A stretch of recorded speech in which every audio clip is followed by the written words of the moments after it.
Assalamualaikum warahmatullahi wabarakatuh. Saya Firdaningsih, NPM 1961-2011-39 akan memaparkan materi Cash Flow Quadrant and Segitiga BI. Mari kita simak video berikut ini. Cash Flow Quadrant. Robert T. Kiyosaki mengatakan untuk memiliki kebebasan finansial, kamu mutlak harus memiliki kecerdasan finansial atau FC. Untuk memiliki kecerdasan finansial, kamu tidak perlu jenius secara IQ, namun hanya membutuhkan upaya untuk merubah persepsi atau pola pikir kamu tentang uang. Ada 4 skema cash flow quadrant oleh Robert T. Kiyosaki. 1. Kuadran E, employed atau karyawan. 2. Kuadran E, self-employed, professional, small business. 3. Kuadran B, business owner atau pemilik bisnis. 4. Kuadran I, investor atau penanam modal. Mental setiap kuadran. Cash flow kuadran ini digunakan untuk mengukur sukses tidaknya seseorang secara mental, bahkan bukan dari profesinya. Merupakan formulanya agar sukses. Mental E, enggan meningkatkan diri, tidak mampu, menunda kenyamanan, menunggu disuruh, kurang inisiatif, berusaha bekerja cerdas, alias malas. Kalau menjadi atasan, cenderung ngebos, tidak memanage, cenderung memikirkan dirinya sendiri.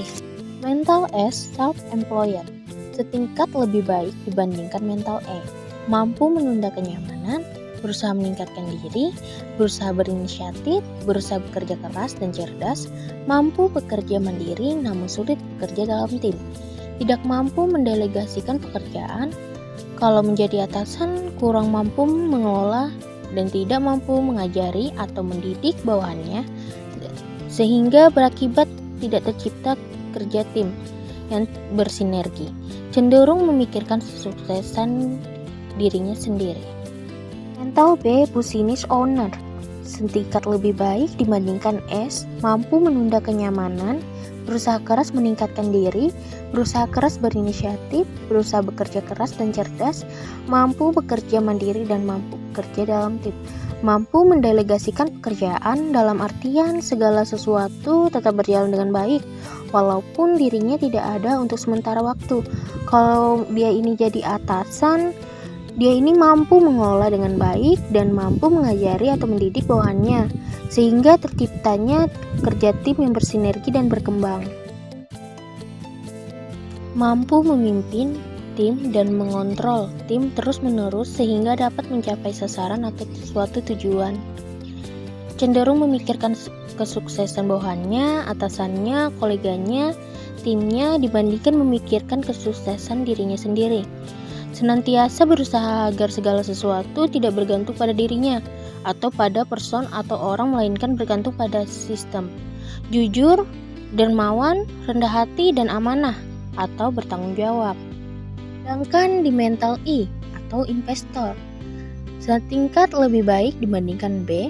Semua yang ada di B juga ada pada I, ditambah dengan mampu menciptakan atau membentuk sistem software, hardware, dan humanware sedemikian rupa sehingga sistem tersebut dapat berjalan dan berkembang sendiri. Segitiga BI. Segitiga BI ini dia adalah segitiga BI triangle-nya Pak Robert T. Kiyosaki. Kenapa disebut segitiga BI? Segitiga BI ini berarti business atau investor, seperti yang kita lihat di buku Pak Robert yang judulnya Cash Flow Quadrant. Segitiga ini menunjukkan apa yang diperlukan oleh seseorang business atau owner, investor dalam menjalankan bisnisnya.